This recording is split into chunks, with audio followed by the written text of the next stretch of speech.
I was at rock bottom. I was broke and I was broken. I got fired from 5 different jobs. Yeah. And then I got pregnant with my son unexpectedly.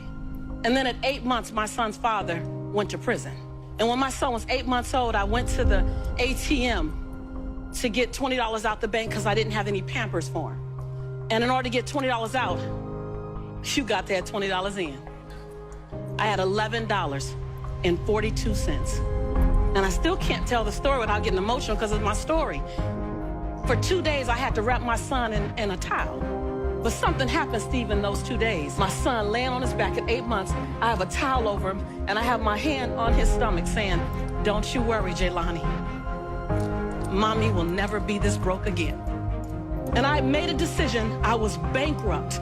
And every stinking thinking I had, I was bankrupt in trying to protect my pride. I was bankrupt in trying to be all that in a bag of chips and a bowl of grits, falsified. I was bankrupt in trying to not ask anyone for help. I was bankrupt in everything that was holding me and keeping me where I was. I've always talked a good game, but I wasn't doing anything with my gift.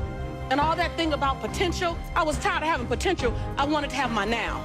And I looked at that baby at 8 months and I said, I want to transform your life because you didn't ask to come into this chaos.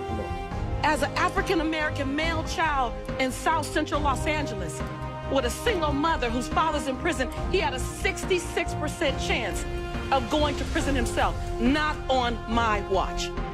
Not on my watch. So if I have to be willing to drastically transform myself so that I can become the woman that I know I can be. Right. And that's what I began to do. I was radical. See, my grandmother said that conviction and comfort don't live in the same block. If you're going to be convicted about something, you might have to go through some discomfort. But if you want to stay comfortable, why don't you just relax where you are, because that's where you're going to stay. Right. And so are you willing to reinvent who you are? Are you willing to kill away the procrastination? Are you willing to kill away the excuses, the blame game?